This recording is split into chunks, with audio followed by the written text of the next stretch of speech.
Hello लोगोफोर खुलुमबाय नोंथांमोन चेनेल फिन खेबसेबाव गासैखौबो गिबियावनो बरायना लाग्रोनाय जाबाय लोगोफोर दायो नोंथांमोन नायगासिनो दङ डिजिटेल आपडेट इउटिउब चेनेलखौहाय दा नोंथांमोनाहाय गोबाङानो चेनेलखौ साबस्क्राइब खालामना लायाखै दै लोगोफोर नोंथांमोननिसिम गासैनिसिमबो फिन खेबसेबाव आंनिफ्राय गुरैयै गिबियावनो खावलायहरनाय थाग्रोबाय नोंथांमोना दासिमबो चेनेलखौ साबस्क्राइब खालामना लायाखैब्ला चेनेलखौ दासिमबो नायगासिनो दंब्ला नोंथांमोना सोरबाफोर गोदान फैसन दंब्ला चेनेलावहाय नोंथांमोना चेनेलखौ साबस्क्राइब खालामनानै लाथारबानो जाबाय आरो नोंथांमोनाहाय भिडिअखौ स्किप खालामनानै नायो आरो जानला मोनला कमेन्ट खालामनानै सोंहरो दा नोंथांमोनाहाय भिडिअखौ स्किप खालामनानै नायनो नाङा नोंथांमोना गोबां खोथा मिथिनो मोना दा नोंथांमोना भिडिअखौ फारसेनिफ्राय जोबनायसिम नायबानो जाबाय दे लोगोफोर दायो लोगोफोर पिएम किसाननि जोंहा अफिसियेलि जोंहा मोजां खौरां सफैदों नै लोगोफोर आबादारिफोरनि थाखाय मोजां खौरां फैदों दा जायफोरा आबादारिफोरनि मुङैहाय पिएम किसाननि राङारि अनसुंथाइ नोंथांमोना मोनबोगासिनो दङ बोसोराव नोंथांमोना 6,000 खरि मोनो नोंथांमोना 2,000 मास मोनब्रैजों खेबसे मोनो नोंथांमोनाहाय दा जोंहा गोबां मानसियानो खोनानो मोनदों आरो जोङो गोबां ससियेल मिडियाफ्रावबो नुनो मोनदों पिएम किसाननि फैसायाहाय बारायसिगोन होननानै बेबायदि खोनानो मोनदों दा जोंहा फाइनालि पिएम किसाननि फैसायाहाय बारायाखै दे लोगोफोर बे 2,000खौ नोंथांमोना मोनगोन आरो माला मोनगोन नोंथांमोना बेबायदिखौ जोबजासिम नाय अब्लासो बुजिगोन दे लोगोफोर दा जोंहा पिएम किसाननिफ्राय अफिसियेलि डेट फैखाबाय दे लोगोफोर फैसा मोननायनि बेखौहाय पिएम किसाननि अफिसियेल साइटआवबो बेवहाय डिक्लेयार खालामना होखाबाय दे लोगोफोर दायो नोंथांमोना नैबाव नुदों दे लोगोफोर पिएम किसाननि रांखौहाय माला मोनगोन दे लोगोफोर 21 किस्तिनि फैसाखौहायनो 9 कौटि आबादारिफोरनो 18,000 कौटि रां नोंथांमोननो होसिगोन दे लोगोफोर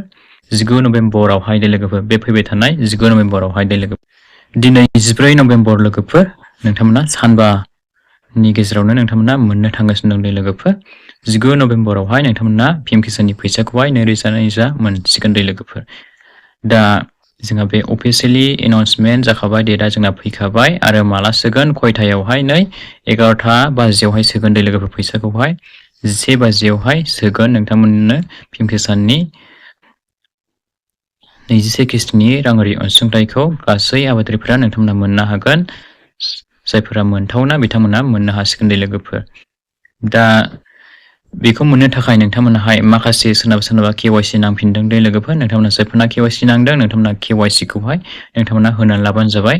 मबाइल फननि गेजेरजोंबो नोंथांमोना हायो दे लोगोफोर आरो जुदि नोंथांमोना मबाइल फननि गेजेरजों केवाइसि होनो हायाखैब्ला नोंथांमोना सीएससी सेन्टाराव कमन सार्भिस सेन्टारावहाय थांनानै नोंथांमोना केवाइसिखौ हैनो हागोन दे लोगोफोर बेजों लोगोसे नोंथांमोननि लेन्ड सीडिंआहाय नोंथांमोनाहाय क्लियार जानांगोन दे लोगोफोर हानि खाजोना रसिद बे गासैबो नोंनि मुङाव थानांगोन आरो 2019 मायथाइनि सिगांनियासो जागोन नोंथांमोनाहाय 2019 मायथाइनि उनावहाय नोंथाङा हानि बिगोमा जादोंब्ला बेवहाय नोंथाङाहाय पिएम किसाननि रांखौहाय बे बारावबो नोंथांमोना मोननाया गोब्राबसै दे लोगोफोर मोननाय नंलिया आरो बेजों लोगोसे नोंथांमोननि बेंक एकाउन्ट जाय बेंकआ नोंना आधारजों लिंक दं बे बेंकआवसो हाबगोन डीबीटी डाइरेक्ट बेनिफिट ट्रेन्सफारनि गेजेरजोंसो सोयो नालाय लोगोफोर फैसाखौहाय दा नोंथांमोननि बेंक एकाउन्टआहाय आधारजों लिंक थानाया गोनांथार दे लोगोफोर आरो नोंथांमोननि एफटिअ प्रसिड बे एफटिअ प्रसिडआबो नोंथांमोनाहाय येस जानांगोन आरो बेजों लोगोसे नोंथांमोना स्टेटासखौबो चेक खालामनानै नायबाय थाबानो जाबाय लोगोफोर नोंथांमोननिया गासैबो अके जोब नंगौना नङा अब्लानो नोंथांमोना मिन्थिगोन नोंथांमोननि गासै माबायाहाय अके जोबब्ला नोंथांमोना पिएम किसाननि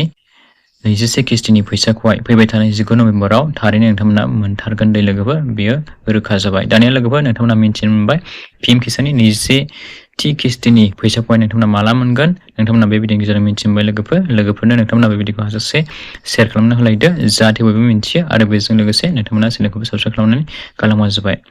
आरो जोबथारनायाव आंनि मोनसे खावलायहरबावनाय दे लोगोफोर नोंथांमोना चेनेलखौ साबस्क्राइब खालामनानै लाथारबानो जाबाय फिउचारावबो नोंथांमोना बेबायदिनो गोदान लेटेस्ट इम्पर्टेन्ट आपडेट्स नोंथांमोना मोनलांबाय थानो हागोन स' लोगोफोर बिदिब्ला आं भिडिअखौ एसेखिनियाव फोजोबनो सानबाय लोगोफोर thank you for watching see you again bye and take care love you all